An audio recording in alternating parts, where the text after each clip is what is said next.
कैसे हैं आप सभी? आप सबकी पढ़ाई कैसे चल रही है? आशा करती हूँ बहुत अच्छी चल रही होगी।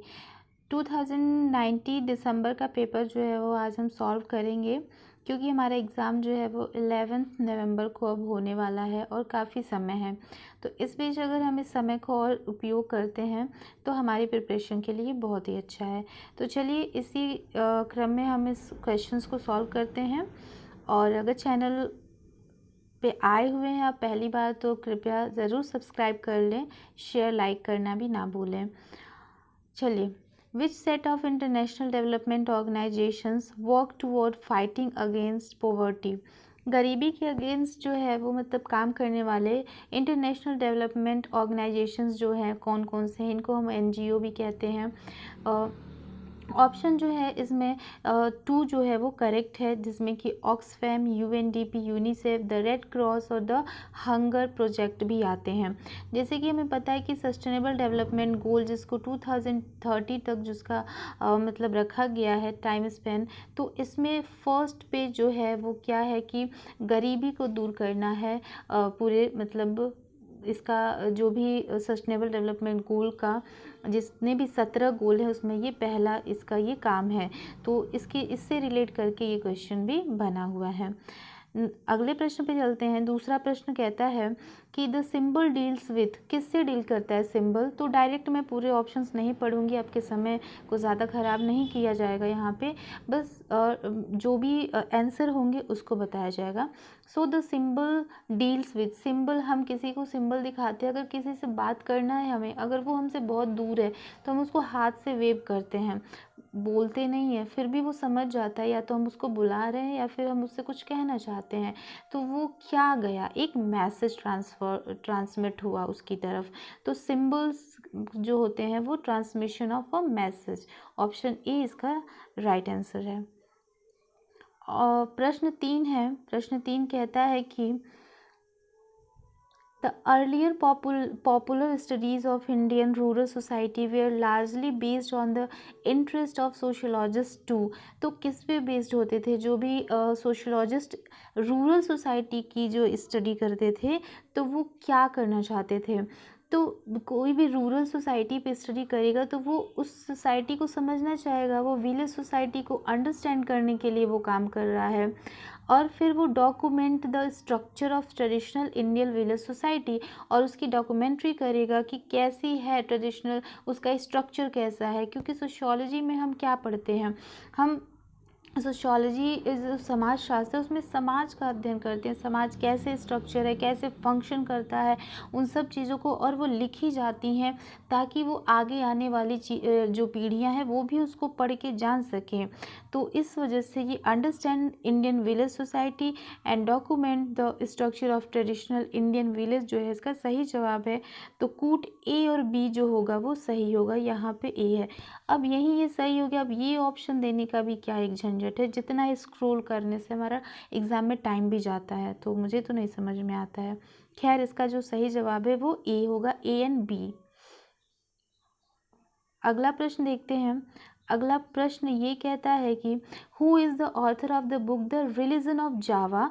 सो रिलीजन ऑफ जावा जो है क्लिफोर्ड ग्रिट्स का है। ऑप्शन 3 जो है वो सही जवाब है। क्लिफोर्ड ग्रिट्स जो है एक हमारे न्यू सिलेबस में ऐड हुए हैं, और इन्होंने सिंबल्स पे काम किए हैं कि कैसे सिंबल्स जो है से कोई सोसाइटी उसको मीनिंग देती है और उस मीनिंग के अनुसार ही बिहेव करती है। तो इनका रिलीजन ऑफ जावा है, बाली सुमात्रा पे इनका फील्ड वर्क रहा है, बहुत ज़्यादा सिंबल्स पे इन्होंने बहुत ज़्यादा काम किया है।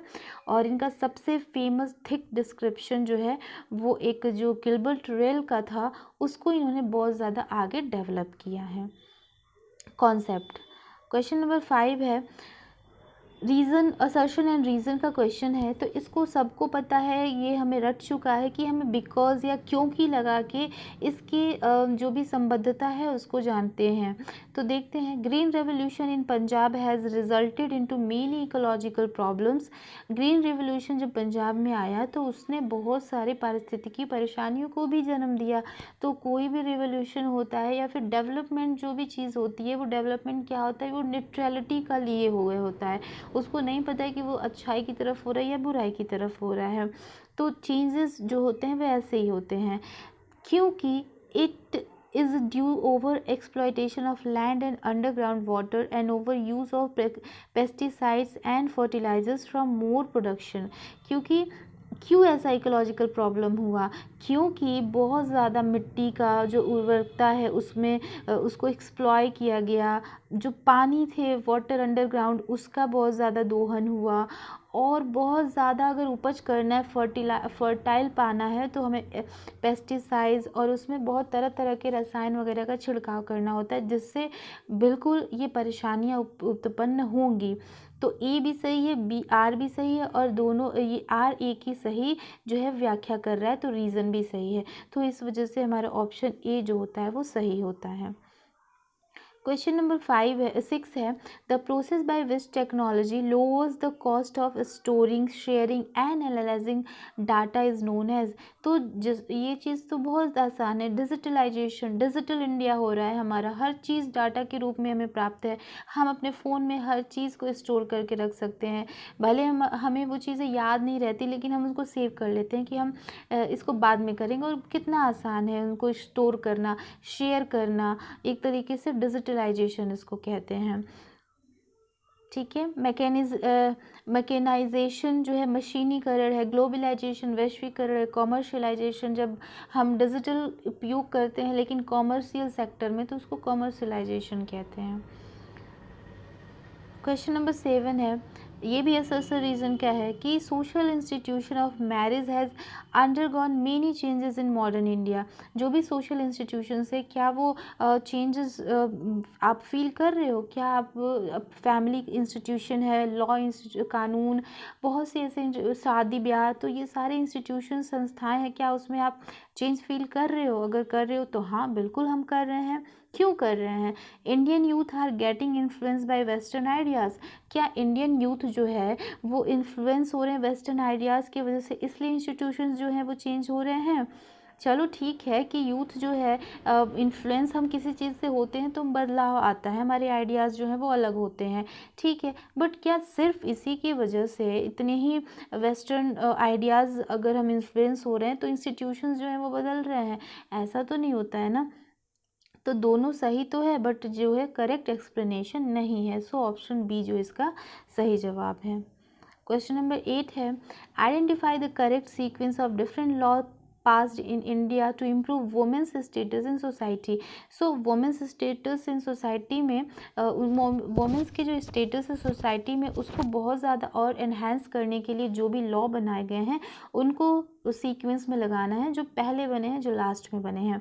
तो देखते हैं ऑप्शन ए को ही लेते हैं, protection of women from domestic violence act, जिस सबको पता है कि डोमेस्टिक वायलेंस एक्ट 2005 में बना हुआ है।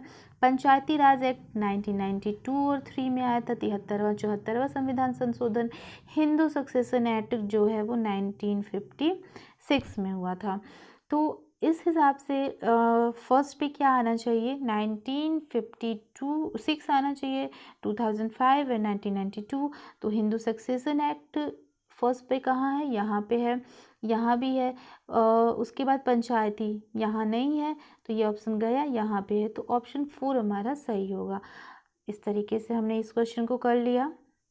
क्वेश्चन नंबर 9 देखते हैं, क्वेश्चन नंबर 9 क्या कहता है, the process of buying and selling produce by electronic means is known as. So सबको पता है कि हम ई कॉमर्स बैठे बैठे हम क्या करते हैं, ई शॉपिंग करते हैं, किससे करते हैं, तो वो ई पाठशाला से हम बुक तो नहीं मंगा रहे ना, कोई सरकारी काम तो हम कर नहीं रहे, गवर्नेंस, ठीक है, ई टूरिज़्म, कहीं हम टूर पे घूमने नहीं जा रहे हैं, हम क्या कर रहे हैं, कॉमर्स कर रहे हैं, ई कॉमर्शियलाइजेशन इसको कहेंगे, हम व्यापार खरीदी बिक्री का काम कर रहे हैं, और इस तरीके के जो काम इलेक्ट्रॉनिक के माध्यम से होते हैं उसको कहते हैं ई कॉमर्स।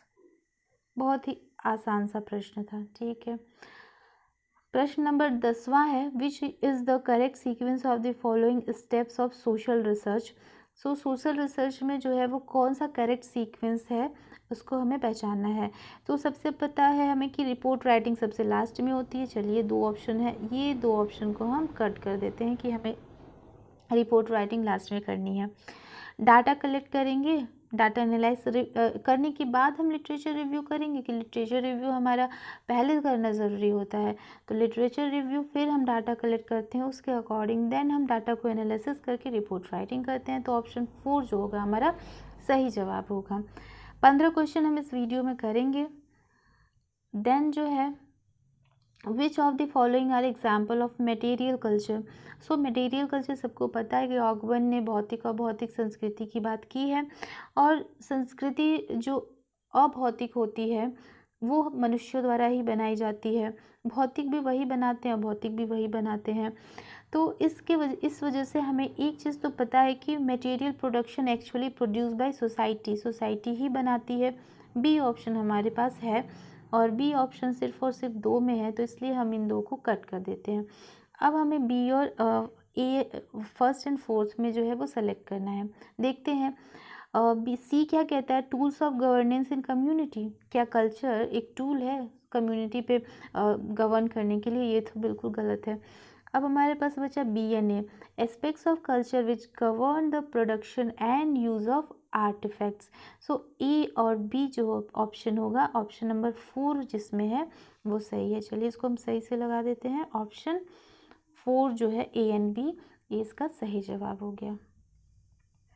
क्वेश्चन नंबर 12 है which two of the following principles explain the alliance theory. Alliance theory गठबंधन सिद्धांत जो है इसको दिया था लेविस स्ट्रास ने, जो संरचनावादी हैं, और फिर आगे जाके लुइस ड्यूमो ने भी इसको फॉलो करा था। तो एलायंस थ्योरी क्या कहता है, निषेधाभिगमन इनसेट टैबू। डी हमारा ऑप्शन सही होगा। सो ए और 2 जो है ऑप्शन कट गया। इनसेट टैबू निषेधाभिगमन हिंदी में जिसको कहते हैं, और प्रिंसिपल ऑफ रेसिप्रोसिटी मतलब एक्सचेंज की बात कही गई है इनके थ्योरी में। तो principle of reciprocity A and incest taboo, A and D जो होगा ऑप्शन 4 इसका सही जवाब होगा। How many metropolis where there in Indian according to census 2001। तो अकॉर्डिंग टू सेंसस 2001, हमने 2011 नहीं पूछा है, इन्होंने पूछा है 2001, तो 35 है। इसका ही सीधे उल्टा जो होगा 53 जो होगा वो 2011 के अकॉर्डिंग है।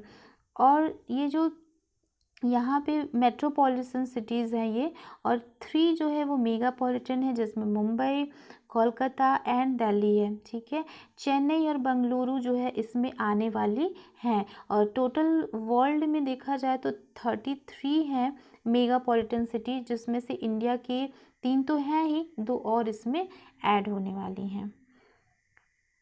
इनकी जनसंख्या 10 लाख से ऊपर होती है, उनको कहते हैं हम मेगापॉलिटन सिटीज़।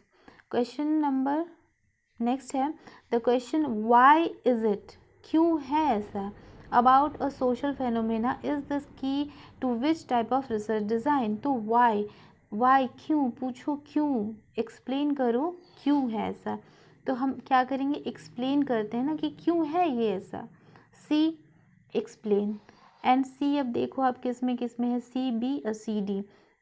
बी हम डिस्क्रिप्टिव में एक्सप्लेन तो नहीं करते हैं ना, उसमें हम एज इट इज़ बताते हैं उस चीज़ को कि हाँ ये है, ऐसे ही है, क्यों क्या है, ठीक है, क्यों है, ये नहीं बताते हैं।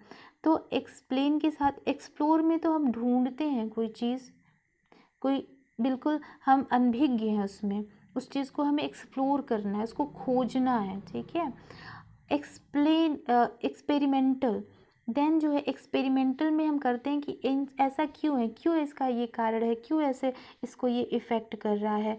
तो इस वजह से सी और डी जो होता है वो सही जवाब यहाँ पे हमारा होता है। और सी और डी किस ऑप्शन में है, सी ऑप्शन में है। नेक्स्ट हमारा लास्ट क्वेश्चन है who among the following has said that caste system has organic link with the tribal culture in India. तो ये क्वेश्चन का आंसर जो होगा वो जी.एस. घुरिये होंगे। जी.एस. घुरिये ने ऑर्गेनिक लिंक कहा है ट्राइबल, इन्होंने ट्राइबल कम्युनिटी को एक इनका और परिभाषा है जिसमें ये कहते हैं कि जो भी जनजाति हैं वो आर्यों से आए हैं, इस तरीके से एक इनका परिभाषा है। तो उसी से ये रिलेट करके ये वाला जो है वो लाइन दिया गया है। तो इसका सही जवाब जो होगा वो जीएस घुरिए होंगे। तो आज के लिए 15 क्वेश्चंस। नेक्स्ट क्वेश्चंस जो है वो हम नेक्स्ट वीडियो में करेंगे। और वीडियो देखने के लिए आप सबका बहुत बहुत धन्यवाद। Thank you so much.